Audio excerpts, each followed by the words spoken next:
Hello, selectors, and welcome to the Life Burst Podcast. Hello. I'm Andrew. I'm Tiffany. Hi, Tiffany. Hi, Andrew. How are you? I'm good. That's good to know that you're good. What a pleasant way to start the podcast. I hope listener, dear selector, hope you're having a good day. Yeah. Today's topic is, we're talking about how good your day is going to be. That's it. That's all we're talking about. It's all about today. you. I'm just kidding, y'all. Thank you so much for tuning in to another Life Burst podcast. Yeah, and thank you guys for, I put a poll out on the channel, Tiffany, and people apparently want to see us smack talk each other while playing some battle videos at some point. Yeah, I saw that too. I don't know if that's what you guys were thinking, but that's what you would end up getting. If you do want to see us do like some play testing videos or just like regular play videos of us, just like playing the actual card game, then let us know in the comment section down below. Yeah, I don't really know exactly what we're doing with it yet. I don't want to do something that's highly edited and like has the sound effects and stuff. Like I think that would make for a very cool like battle video, but I don't think I want to be the one doing that. Just because it's like we have jobs. Yeah, this is not our full-time job. Yeah, it'd be different if we had like a Patreon or something. Also, it really would just be us like smack talking each smack other. talking each other. I think like it would just be podcast, but it would be podcast while we're playing cards, basically. It might be fun. Yeah. Yeah.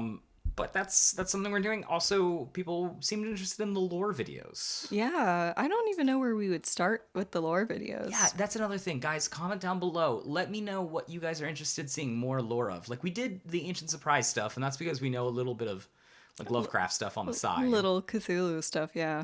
But, like, what do you guys want to see us dive into? We could potentially find some more hidden gems for you. Google Lens and Google Translate has come very far. That's true. That is true. We can read mangas, kind of. Kind of. Let us know in the comments. Absolutely. Hey, it's time to talk about the subject of today. What are we doing? We haven't gone. We want to talk about the new meta coming up soon, but not today because today is like literally the first weekend that it's technically legal. So what are you talking about? Legal for the format. Oh, like you could play those. Like, there was the pre-release. But if you had those cards, technically Saturday was the first day of the new set being introduced. Yay! It's new set time. But we gotta do some more playing. We gotta see how other stores are doing, what your favorite decks are and stuff before we can really talk about it. So in the interim, we've got a follow up of a podcast we did a little while ago called Packages. Yeah. This is Packages Part 2. This is Packages Part 2. Yeah, where we're gonna talk about the new some more directions you can take your decks. And now, as always, just a quick refresher on Packages. The way that it works is package is like a neat couple set of cards that you can toss into your deck and give your deck a lean, not exactly an identity, right? Like you could make your deck based around these identities, but you could also just throw in some of these cards and be like, yeah, I'm a control deck, but I have a freeze package. Yeah. It's like Flare. Yeah, it's something that you can add into. So as last time, we're going to go through one of each color. And I think this might be the last time we divide it by colors, because after this, it starts getting a little bit more like, green has less packages you could throw in than normal, whereas like black and blue have a ton of different packages. Yeah, especially with that new ruling that came out that was like, colors don't matter. Yeah, in Japan. Or something. Yeah, Japan. Which has not come out in the US, but if you guys are curious about that, we mentioned that in a podcast previously. Yeah, so the first one we've got is in blue. Woo! Blue's going to be a freeze package. Yeah, seems pretty straightforward. In terms of like you would expect there to be some sort of like freeze in blue. Yeah. I often see a lot of people trying to play freeze, but sometimes I feel like blue skews a little bit more towards discard. Yeah. So what makes this freeze package so good? So freeze innately, when you could build a deck around the identity of freeze, but you'll probably find that it doesn't have various things needed to finish the game. Like, you're probably not doing damage output. And freeze only works to a certain point. At some point, you need to actually start putting forward stuff and stop resource denying your opponent and start trying to focus on some amount of offense. Again, this game is more of a proactive game than a reactive game. But freeze does have its benefits, right? Like you could throw a freeze package. Tomago, for example, runs this freeze package mostly because the L rig allows for some amount of freeze. But there are some times where you see like control decks splashing in a little bit of freeze because what it's strong in is resource denial, right? So freeze goes really hand in hand with discard. It's a little bit difficult because you also want to vanish things on the field in order for make discard really work. But what freeze really goes with is just enter denial, right? Yeah. Yeah, I think so. I mean, discard is also a form of enter denial. Correct. But yeah. freeze, I feel like, is a little... It's enter denial, but it still directly affects the board state. Yeah. Like really what you want to be pairing your freeze with is stuff like things that cycle cards back into the opponent's hand or things that put it onto the bottom of their deck. Because then that basically helps you resource deny. Oh, taxing. Taxing works really well with freeze. You think so? I think so, right? Because you're basically saying you really only get a limited number of enter because I'm enter starving you. And now you have to pay for the taxes on top of it too. I mean, maybe. I suppose that could be true. But yeah, like the blue just in general tends to play well with white because white also bounces, which is another form of enter denial as well as directly affecting the board state. Yeah. And discard isn't really enter denial. It's resource denial, but it's not exactly enter denial. Yeah. It can be by forcing your opponents to not be able to put cards from their hand into enter so freely. But what we've got here, we've got the Umir line. It's the only assist line that does freezy things. At least does it well. Now, you gotta remember, Umir, the level 1 freezes 2 targets, and level 2 shatters it. So it vanishes two frozen Signies. Basically, you can use them in quick succession in order to get yourself some really cheap lane opening in blue at the cost of, you basically have 1 assist instead of 2 assists. But it's also pretty good. I've seen people do freeze just to disrupt plans. Like, it's annoying when you are already being discarded to hell to also have like your really good Signies frozen, because then you either gotta wait around a little bit. Like freezing an H2O is a really good idea. Because if you freeze an H2O, aside from isn't water, that just ice? Yeah, water freezing totally makes sense flavor wise. Not allowing them to discard, it's hard to remove off the field. So forcing that catch-22 on your opponent, do I wait an extra turn to actually get some extra value out of my Signia I put so much effort into, or do I discard? Like, do I enter charge this? Is difficult. The other cards that pair well with it in the main deck are Snow Mew, which basically is an all-in-one package. It freezes something, and then if you have multiple things that are frozen, you can spin it to the bottom of the deck. You've got Bradamante, which causes discard, opens a lane as a vanish later down the line if things are freezed, and you've got Neon Tetra. The cool thing with Neon Tetra is it still sees play, like as a 1 of or 2 of in just random decks like that really want a light freeze package. Neon Tetra is one of the easiest ways to pull that off. I mean, it also has a pretty good life burst associated with it too. Down target Signia in your opponent's field and freeze it, draw a card. I mean, that still is helping you to accomplish your freezing goal and ultimately like stopping damage while refilling your hand. Yeah, not a bad level 1 Signy at all. Generally with your freezing, and you're going to see this basically all around with lots of different these types of packages. You want your Signies that have the ability to also have a similar ability on their life burst, because then that gives you redundancy. Yeah. So whether it's in your deck or it's in your life cloth, you're still getting what you want out of it. Yeah, totally. So that's what I tend to look for. Personally. So moving right along into the level 2s, level 3s, we've got Primoria. Primoria is one of those annoying ones where you really, when this comes out, guys, if you haven't read how the card works, read it. It's very important to know that when you vanish it, it freezes, it downs and freezes something, so it punishes you for it. So you've got to work around it when you go into your attack phase. It's definitely annoying. It's right up there with Exia. In terms of like, if this is vexing as an opponent to see this. And I think control decks don't realize that this is quite powerful enough on its own. Like, you don't even need a dedicated freeze deck. This is just an annoying thing that stops aggro at the level 2 slot, which is rare. You usually see those things that stop aggro at level 3 slots. Moving along right into it, Royal Blue is one of the only ways that Freeze gets lane opening, and it's basically a taxed lane opening for Frozen Signy. Waffle Ice, which is the snow cone one, it's got an ability that basically enter charges or draws you a card. It's super weirdly written. It allows you to break conventions a little bit because enter charge in blue is difficult. Blue is usually looking for ways to get basically free enter charge. Yeah. So this is a way that you can kind of get that.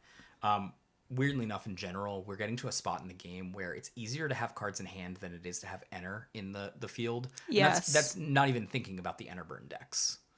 It's just easy. It's just there's so many cards that come out with basically draw a card, grab something from your trash, pick it in your hand. That enter is becoming a more important resource than drawing recently. And I never thought of it that way. Yeah, a little bit. And then Orion on the top end kind of plays with that too. Orion basically says if your opponent sacrifices or enter charges a Frozen Signy, instead of going into the enter, it doesn't. It just goes to the trash. So it's so harsh, yeah, man. it's really usually good. the first thing I want to do as a player is if it's a Frozen Signy and I'm not going to get any more utility out of it, then I'm like, cool, I don't have to take anything from my hand. I'll just enter from field, but that's just rude. Yeah, that's exactly like I was playing someone not too long ago in one of the loot card tournaments. They were playing a Death and Taxes deck with a freeze lean on it. And I saw Orion hit the field and I was like, yep, that will immediately die. I know it's not doing any damage. I'm actually getting rid of it on my opponent's turn, even though my opponent they put it in a non-open lane. Right? So I wasn't saving myself damage, but I recognized how easily that's gonna make my deck horrible. Yeah. If I don't get my enter. So I got rid of it immediately. And that ends up being like kind of one of those things with the freeze packages. You're really kind of looking, you add a freeze package in if you're a more reactive deck that's more looking for ways to enter deny your opponent. It doesn't have to be the only way to enter deny your opponent, but it's a nice way to complement your enter denial. Also, I just want to point out that Royal Blue is an absolutely beautiful card. No, it Look at totally that is, art. 100%. Oh my and the goodness. foiling works with the fact that it's like almost Yeah, crystalline. because it's like shatter. I can't stand it.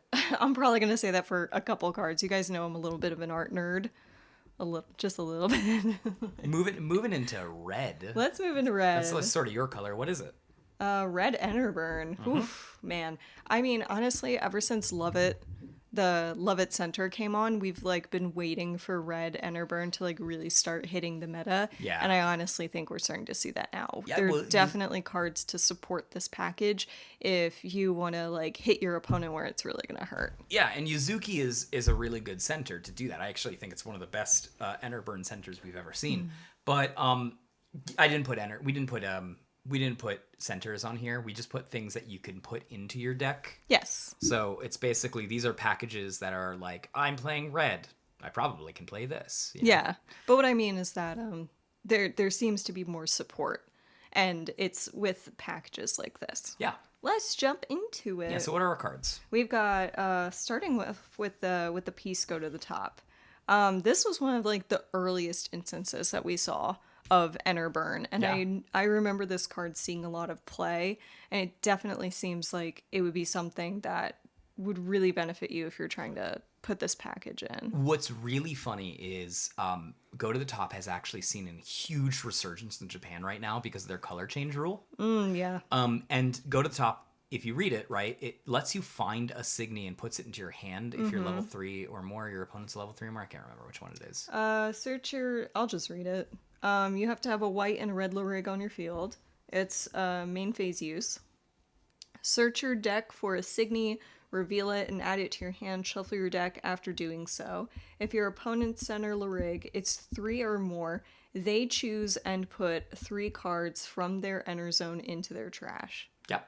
Like, just taking away 3 enter is a lot. Yeah. Especially in, like, if you're waiting until the late game for this. Like, this costs 3 enter to play, but, like, I don't know about you guys, but I, like, have maybe 5 enter at any given time, and I probably need all 5 of those beyond my final center grow. Yeah.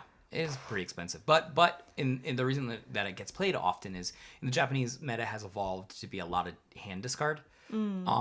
But what this does is it messes with those hands discards greedy enter, especially with their color change rule that they've got going on there. And it gets you a card, right? So that takes you into that magic number of 3. You draw 2 cards at the beginning of your turn, and then you gained a 3rd card. So it doesn't matter if they've made you discard a card. You have a full field to attack with. All right, we have also got Kentucky Crimson General Queen. Now this one actually deals with souls, so you'd have to have a deck that allows you to attach souls to it. So Certainly. that's one of the stipulations to it. But let's see. If there are 2 more cards in your opponent's enter zone, your opponent chooses a card from their enter zone and puts it into their trash. If at the beginning of your attack phase there's a soul on the field. Yes.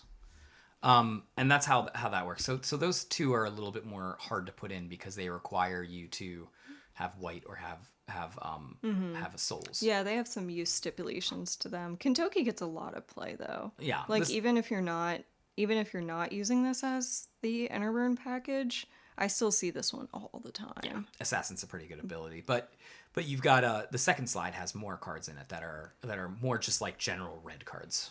Yes. So we know Diabride Yes, for sure. sure. And this one is when a red Signy on your field becomes a target of your opponent's ability or effect, your opponent chooses a card from their ender zone and puts it into their trash. So this is again one of those things where like it kind of reminds me of Exia where like when you target something happens. So to be targeting a Signy and then having to burn one of your enter to do it is super annoying. Yep. And then the other ones are like, so there's a new one on here. It's Fornax. It's basically your evolved version of the, I can't remember what its name is, but the level 1 that would get rid of off-colored stuff. But instead of paying for 1 enter to get rid of an off-color enter from your opponent, you can now just discard a level 1, which you're probably an aggro deck, so you probably have that. The last 2 are a little bit weird. You've got Yeah. So you've got Nebido, which is a Nabeno, which is an enter burn on attack, I believe, or it's auto. Yeah, it's at the beginning of your attack phase. It enter burns basically for free, which is really good. Yeah. So why did you put Hera in here? Hera's a strange one. Hera is delayed enter. It's not enter burn, but it's delayed enter because you're not vanishing and opening a lane at the beginning of your attack phase.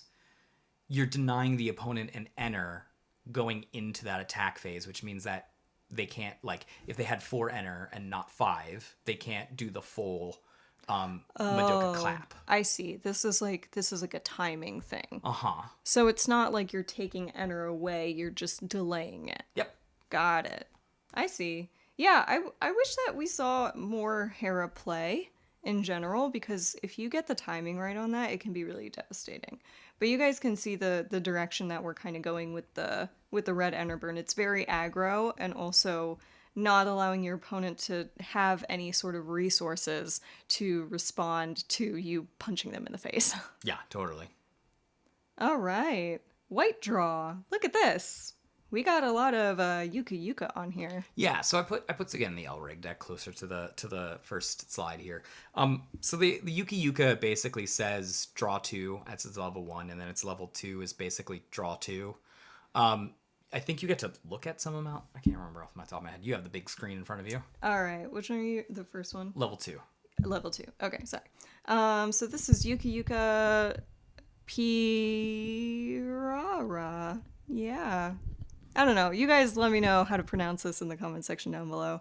Look at the top 5 cards of your deck. Reveal up to 2 Signy from among them and add it to your hand. Put the rest at the bottom of your deck in any order.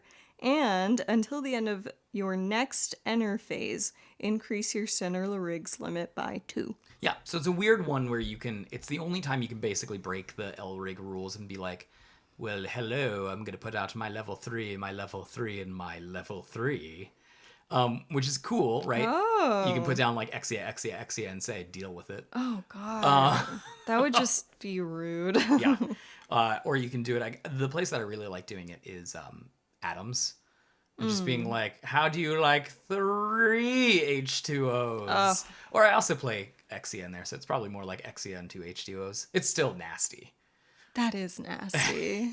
That's really nasty. But the idea here is it's basically 0 enter, and you get to draw a lot. Mm-hmm. You get to draw twice. Would MC Lion kind of fall into this with MC Lion dig? Good dig? Yeah. Or sorry, yeah, dig. Yeah. MC Lion dig. Like, there's other stuff in there. I just put down Yuka as an example of, like, if you really need cards, you could do this. And there are, by the way, decks that basically are like, well, my meta has turned into nothing but discard decks. Well, the easy way to deal with this now that there's no aggro is to get rid of my 3-stop and just put down more draw and then get more cards and be like, all right, well, my opponent's making me discard, but it doesn't do anything. Yeah, it doesn't work. Actually, yeah, that actually is a really good strategy. So if you are coming up against a lot of discard decks, having an aggressive draw strategy to basically negate everything that they're doing is not a bad move. Yeah. In fact, I've found it to be very effective in my own play, just like trying to defend against discarding decks. Also, I actually really like Yuka's assist line. So what are some of the other cards in this package? Haniel seems like an obvious choice, as well as Good Dig and Miracle Draw. I mean, Good Dig is just, it's a great draw card. Yeah. It not only does it, again, like, that's one of those things where you're looking for life bursts that are similar to the effect, right? Good Dig draws you 2 out of 5 if you're playing Card Jockey. I guess if you're not playing Card Jockey, it still does 2 out of 5. Yeah, it's just the stipulation is that if you're not playing Card Jockey, then you have to reveal it, and if you are, then you don't. Which is just like, whatever. The point is to dig deep and draw 2. Right, and then the life burst is look at the top 3, put 1 into your hand or the field. Yeah, it does the same thing. So, again, coming up with those like redundant life bursts, so you're still getting the best that you can out of your cards, no matter where they are whether in the deck or on the field or whatever. Yeah, and so you'll see that a lot with the same stuff. Haniel has that life burst. So does Ishikiri Maru. Has that life burst. Ishikiri Maru also has it doesn't draw you cards, but it filters for you as a level 2 12,000. And then Serenius is basically just Haniel grown up. It's a level 2. Yeah, it's a level 2 for 1 enter that you can basically look at the top 5 cards of your deck and put a level 1 in your hand, which basically finds a guard every time. That's its main function. But then you see we have Arcwane, and then Arcwane's sort of, I guess, I don't know, evolution. Celia? Koala? Oh my goodness. Koella. I'm going to go with Koella. Y'all correct me in the comments down below. Yeah, Koella DeVille.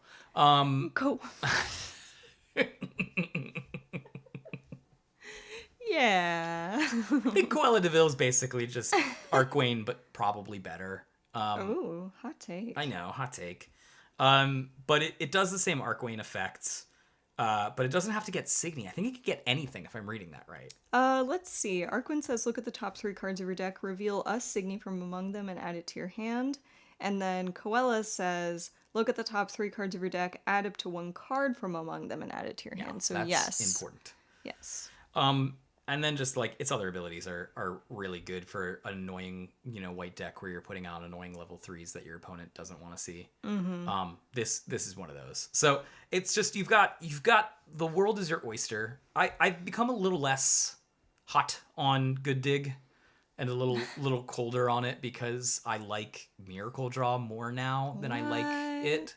Yeah, I know. I didn't think that was going to happen to me. I didn't think that was going to happen either. I was all about Good Dig, but the more I'm playing other decks that aren't like decks with souls in them, the more I'm like, yeah, I want to find ways to put Exceed cards into my deck. And this just costs 1 less, and that drop from 2 to 1 feels way bigger than it did in the beginning of this format. I suppose so. But here you're digging 5 and then you're only drawing 1. Unless you exceed, in which case you draw 2. Unless you exceed. Well, that's still cheaper than Good Dig, so yeah. I mean, you're also losing out on the life burst. Yes. But that's not to say that you can't put both in your deck. Yeah, I have some mixture in the Lion deck that we run. Yeah, it's always good to balance. which is another thing that we've gone over in past podcasts. If you guys want to see our numbers on how we feel like the best way to balance a deck is, please feel free to look back through the library of videos available to you. Totally. And then with the next one, it's black removal. I mean, like, I know it's synonymous to say, yeah, black has removal. Like, that seems like you're like, oh, yeah, and red has Enterburn, and obviously blue has draw. Like, these feel like fundamental things to say. But something that I think a lot of people don't recognize is that these colors are not just color identities, they're also tools, right? So blue decks, generally speaking, these blue control decks that are really trying to grind the opponent out, have no damage output. They have to bring in something with damage output, and their only options really are red or black. So you're saying that they just don't have as much damage output as a mono blue deck? No, mono blue decks have no damage output, basically. Or they have really inefficient damage output. Discard 3 cards from your hand, and then you can vanish target Signy on the opponent's field. Yeah, but does that really crush a life cloth, or... Yeah, it's just like... It's a little roundabout. You guys get what we're saying. Would I rather do that, or would I rather have an assist line that for 1 enter gets rid of a Signy? You know, like, it's like, there's a lot of things like that, like, right? So Black is definitely tooled much more towards... not only getting Signies back from the trash, but also like negativing powers of Signies down to the point where like they basically just get vanished anyway. Yeah, and that's why it pairs really well with like green and blue, because those two things are lacking really for damage output, but can love the recursion that black gives. My point is that like you should be thinking of Black's removal package as a package, something that you can add into the deck. Doesn't necessarily define the deck's identity. You could be, and this is the argument that I try to make with people who are like, well, I'm going to run a mono blue deck. And it's like, well, why? Yeah. And they go, because it's cool, mono blue. And I go, add black as a removal package. And they go, well, I'd rather run mono blue. And it's like, no. You can still basically run mono blue, but add the black as a small removal package. You can only put 6 black cards in there. It's still mostly mono blue. It still functions mostly as a mono blue deck. Yeah, again, these packages they add a little extra flair to the deck. They don't have to be the core synergy of the deck. They can just help to support the direction that you're trying to take your deck in. Yeah, and for example, you could still technically have a mono blue deck and then run Nanashi as an assist, right? Nanashi's on here. Because Nanashi is colorless costs, but you're getting black's color identity stuff in there too, which will help you. Yes. And then you'll, again, to talk about the actual individual cards, you'll see Nanashi in there. It's the main phase colorless way of gaining a clock if you don't have one already. Some other... With the viruses. Yep. Some other Elrig choices that you can do is, of course, Machina. I know everyone knows about Machina. Slash and smash, yeah. Won't need to go into it any deeper than that. Yeah. So let's talk about the pieces. Sure. We've got Death Deck. Yeah. Death Deck requires some amount of you being milled in order to really pull it off, which is not difficult because, again, black. Yeah, you're probably putting a lot of cards in there anyways, so, like... Who really cares? But it opens up lanes, and you can theoretically write like the cards you get back from the trash can be lanes. You know, can be things that open up more lanes.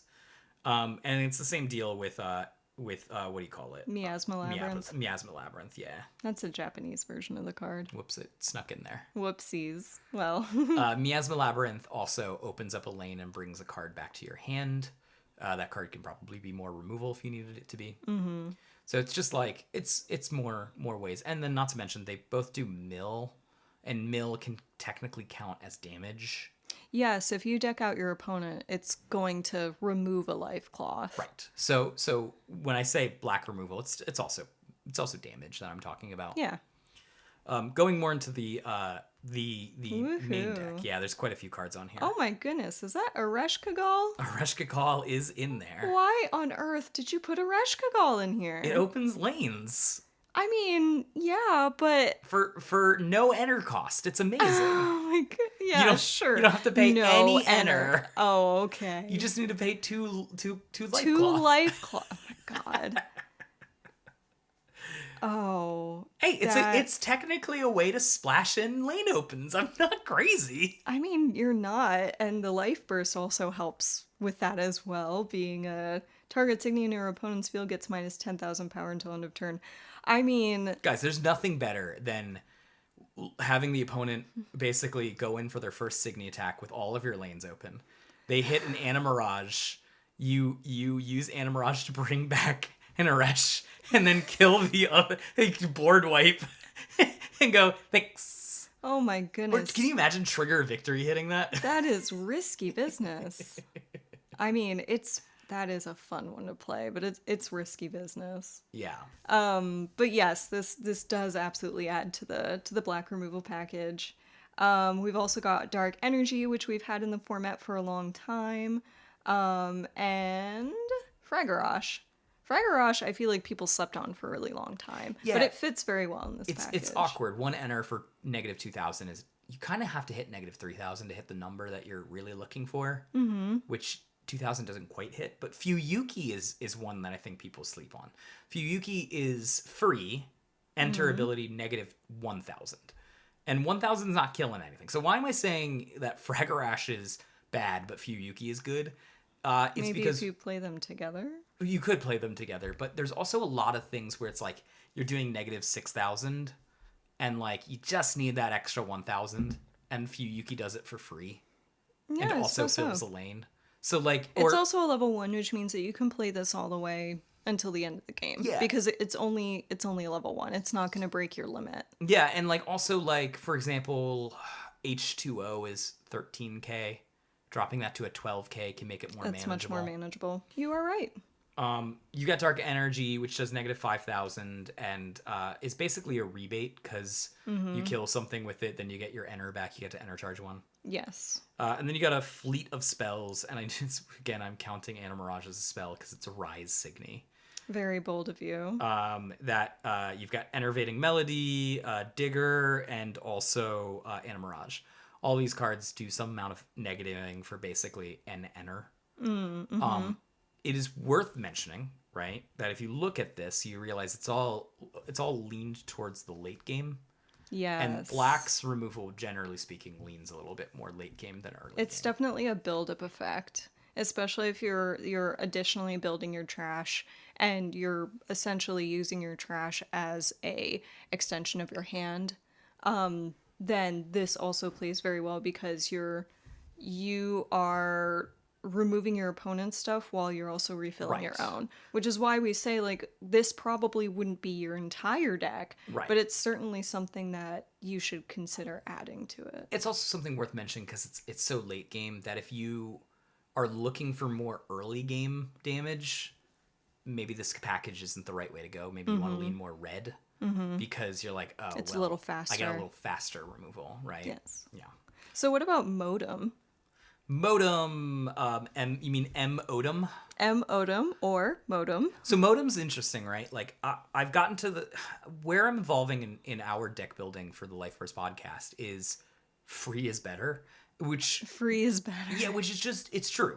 Now Modem is a little bit more difficult to pull off because you basically have to remove spells from your trash. Which means that you have to build spells into your deck. Not everybody wants to do that, but you have to have spells in your deck. And like realistically, the spells that you're looking to put in your trash are like cantrips, right? And to remind anyone who's Yeah, not can you remind the selectors what a cantrip is? Sure. So cantrip is like a spell or an effect where you play it and then you basically get to draw a card back to your hand.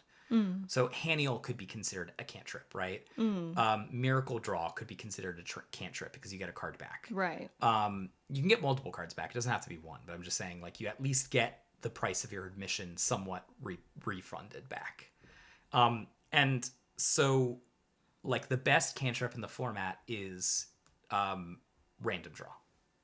Or Random Drain. Random Drain. Random Bad, for Random those of you Bad. that have read the Japanese translation of it. So like if I'm playing a deck that has 4 Random Bad, Random Drain, and like maybe 1 Thrilling, I'm probably gonna play Modem. Because at that point I'll have these things that very quickly went into my trash and I've got them lying around. I might as well use them for free. Yes. So you can't just throw Modem in there for your free negative 6,000. Right. But freer is better. And that's kind of where I'm landing. Like, arguably, Dark Energy is pretty much the same card. does 1,000 less, right? Because you can do negative 6,000 with modem. With dark energy, you can do negative 5,000. Right. But you have to pay the enter, and it has to be specifically a black enter. Right. And then it has to kill the thing. And if it doesn't kill the thing, then you don't get the enter back. So I don't know. That's all. I think freer is better. All right. Let us know what you guys think about, is free actually better, or would you rather pay enter to do something different? Let us know in the comments below. It's free with conditions, Free and with as long as those conditions are kind of easily met, like modem's easily met, I think, with the amount of random drain that's flying through the meta. Sure, if you have random drain, but also you did include 2 other spells in this package, which you can include, which if those end up in your trash would go towards modem. Yeah. So this is very much a complete package with that. Yeah. It's easier to use cantrips though for modem. Like, right? Like you can cantrips are a little freer, right? You just throw them out when you get them. You don't really care about the repercussions. You don't really hold them like you might hold removals spells. Mm-hmm. So it becomes a little easier to work around. But anyways, moving right along, we've got ourselves green recursion. Loves it. There's finally enough green recursion cards that we can put together a package and talk about it. Yes, I'm so excited. Justice for green. You guys know that here at the Life Burst podcast, our favorite colors tend to skew green. I love black. You love black. I know I love Bang. You love Bang. I just love Bang's character design. Oh, okay. But you're more of if they color shift Bang into black, I'm abandoning green. Oh my god. It can go. It can leave. Well, I'm still on the green train, so Well, look, so let's talk about this. This is so exciting to me. I've been so excited about green since II Memoria came into the mix. Yeah, and the thing is, I still don't love taking from my enter to basically play cards. Mm-hmm. It's okay. It's really fine in an aggro meta. Because in an aggro meta, they're just constantly supplying you with enter, and you're like, thanks, let me just use those as card draw. Yes, but as we've discussed earlier, now there's things like enter denial as well as enter burn floating around the meta. Yeah, so this ends up becoming a thing that you can do, right? Like, it is a package. And it's more complete when you add like red to it, because red also has enter charge. It does sometimes. And so when you add more enter charge into your deck, then you can start thinking about like, well, how do I use this enter, right? What's my enter sinks? Mm-hmm. And this green recursion package can be considered an enter sink. So what do you mean by enter sink? Right. So you have 7 enter, and then the game ends, and you had 7 enter. Did you use all your enter efficiently? And the answer is probably no. So you enter charge, and then die. That's not a great thing to do. Right. So you want to be able to do something stuff with that enter. Now, you don't have to just pay for big costs. Mm-hmm. If pulling cards out of that enter and putting it to your hand or the field, that is an enter sink. You're doing something with the enter. Gotcha. So enter sync for you just means anything you're doing with your enter. Right. And not just paying costs. Aya is kind of a cantrip when you think about it, right? II? Yeah, because what she does is she enters the battlefield, right? And then you down her to put something else from your enter into the field, right? Yeah. And that's the equivalent of drawing a card for an enter. I suppose so. Because you're quote unquote using the enter that you have to have an extra resource. You're converting that enter into a card. So in that respect, it's kind of like what blue or white does. Not quite as efficient, but it's kind of. Yeah, kind of. I mean, I think that it's always cool having packages in your deck that allow you to extend your hand size. So as we mentioned with black, like you can use the trash as almost an extension of your hand if you're recurring stuff. And the same thing can be said for green, because you're using your enter zone as an extension of your hand with a package like this. The thing that I like to see, what I really want to see is that it can supply me with enter, or it can give me cards in hand. That's really the most what I'm trying to see. And you'll see most of these, with the exception of II and Polygenesis, right? Can do that, right? The Mulu attacks, and when it attacks, it enter charges you, or pulls a card from your enter into your hand. That's actually really great. I like how modular that is. Yeah. So it can... Because it serves both purposes that you would want. Exactly. Newton Jade Wisdom allows you... Granted, you need to time it correctly. Yeah. Basically says when it enters, you enter charge 1. Mm-hmm. And then during the beginning of your attack phase, you can take a card from your enter and put it in your hand. Yeah, this one's a little weird, but if you time it right, it actually can be very helpful. Yeah, Flopsy's on the same world, aside from being one of the cutest artworks that exists. It's pretty fun. It also says when it attacks, you can add an Signy from your enter to your hand, or you can enter charge 1. I think Flopsy was actually in the original Card Jockey starter deck, wasn't it? I think so. I think Yeah. that's probably why I only have 4 copies of it. Probably. And then Polygenesis, like, we've known this card since set 0, because this was included with the Ancient Surprise deck. And I've still been a fan of Polygenesis because I think it's cool to bring stuff back from your Ender Zone. I know it's not a very popular card, but as I've said before, now that we have a little bit more card support for this package, I think it's worth including in it.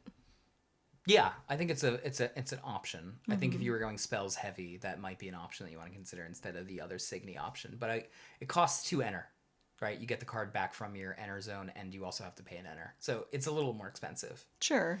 And then Danger Noodle's on there. She's the same deal. Danger Noodle. Yeah, pasta type Dre. Patra type Dre. Yeah, that's what I said, right? I The just Danger want to make Noodle sure. pasta. I just want to make sure everybody's in on the joke for our first time listeners out there.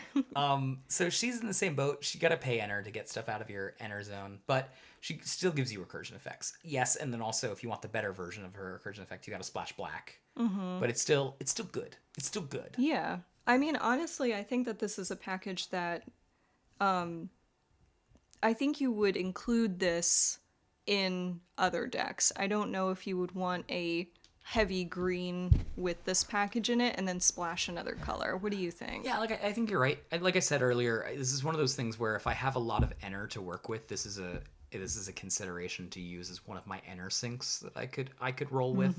You'll see a lot of those things also enter charge, so they work well with that. They can play, a lot of these decks It'll replace itself. Right. A lot of these decks with synergies, we talk about A plus B gives you your payoff, right? So the best ones are A and B. Yeah, so for that one, you would say that it is getting stuff from the Enter Zone, but also enter charging. Yes. To refill that. Yes, I agree with that. That's it. That's all of our packages for now. If you guys liked it, let us know in the comments down below if you have any additions or subtractions you would have done for the packages that you could choose from. If you have any ideas of any other packages we haven't hit with our first episode and our second episode, please let me know. Yes, please let us know in the comments. You guys know that we read every single comment because we love having a conversation with you about this game, especially because here on the Lifeburst podcast, we believe that variety is the spice of Wixoss, and having conversations about the game and the meta and where we think it's going and just throwing around different ideas is one of the things that makes this game so great. So please comment, like, and subscribe if you would like to hear more of our podcast. And as always, may you always flip a life burst. Bye, guys. Bye.